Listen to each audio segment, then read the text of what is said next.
Hello, Facebook friends. It is Carla, your online doctor, with today's Live in 5. Today is Monday, June 3rd. It is 5:03 p.m. So we started last week. We were talking about alternatives to chemotherapy or adjuncts to chemotherapy, right? And there's still much more to share on this topic. So we're going to continue for the next few days about this. Hey, Laura, thanks for watching, honey. Okay, so again, I'm going to use a disclaimer and say, please consult your medical doctor, your oncologist, if you are looking for alternatives or things you want to consider doing if you are currently receiving chemotherapy.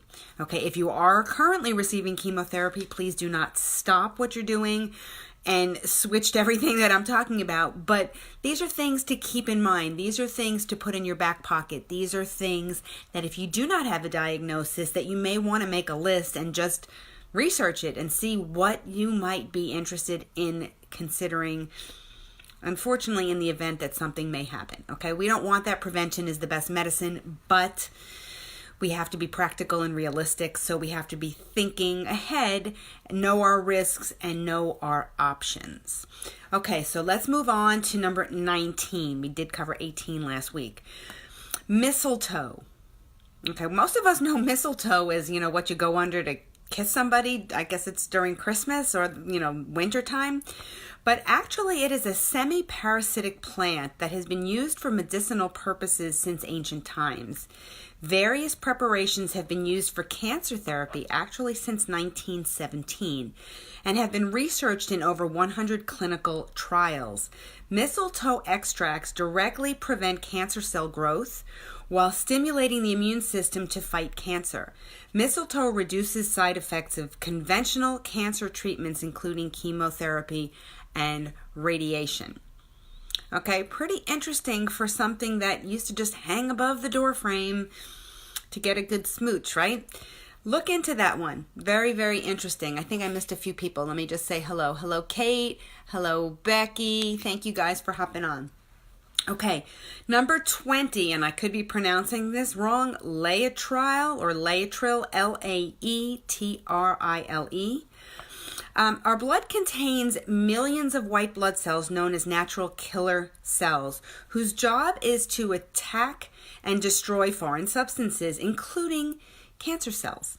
Unfortunately, cancer cells escape detection by presenting a coat over themselves of the patient's own proteins on their surface. So they appear as self to the natural killer cells. They don't appear as foreign. Biochemist Ernst Krebs Jr. purified a nitrilicide known as amygdalin, A-M-Y-G-D-A-L-I-N, a so-called cyanogenic glucoside. It contains a sugar and produces cyanide. This compound is called Laetrile. When it enters cancer cells, it is enzymatically unlocked by an enzyme called beta-glucosidase, which releases both cyanide and benzaldehyde into the cancer cell, causing the cell to die. Very, very interesting. Hello, Teresa. So that is another one that I would look into if I were in a position of needing a alternative treatment. Number 21, hyperthermia. Okay, as in just a little bit hot, right? Cancer cells can't survive in certain conditions, including temperatures over 45 degrees Celsius or 113 degrees Fahrenheit. Unfortunately, neither can humans survive at 113 degrees. Hello, Cecilia. So we can't raise our body temperature to 113, but localized hyperthermia is possible. Now, full body hyperthermia to 101 or 102 can be done and will activate the immune system and help eliminate toxins through sweat and actually weaken and destroy cancer cells. Some options to consider to induce hyperthermia include sauna, infrared sauna specifically, and what's called a biomat, and just localized hyperthermia using ultrasound. Okay, so those are very strong and recommendations and very easy to do and to utilize. I know people who actually have their own infrared saunas in their house as a prevention technique. And it's great for detoxing and eliminating, you sweat out the yuck. So that is one that I would strongly consider as well. 22 on the list is cannabis.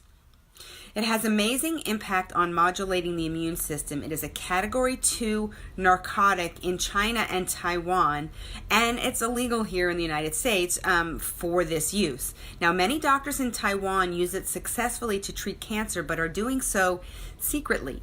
Okay, cannabis has been researched and shown to help induce apoptosis or cell death, stopping the spread of cancer and encouraging programmed cell death. Cancer cells are supposed to die. The body is supposed to recognize these cells and say, go away, and they're supposed to die. And most of the time, that's what happens in our bodies because our cells have mutations all the time. And when that happens, the cell dies. But when it doesn't get recognized, then one cell multiplies, and then you get a little tumor, and then eventually it spreads, and that's where people get sick. So little things like this can actually be very fascinating and very interesting to make those cells actually kill themselves in a sense, right? So hey Tina, hey Kathy, thank you guys for watching. So we'll continue talking tomorrow. I have tomorrow and Wednesday, and then something really exciting for Thursday and Friday about, again, continuing these talks on alternatives to chemotherapy. So if you missed last week, I did 4 days last week. Today was day 5. Check them out because some of them are readily available and are ones that you should be considering if you are looking into any type of cancer treatment. So I hope you guys are having an awesome Monday, and we'll be back tomorrow for another Live in 5.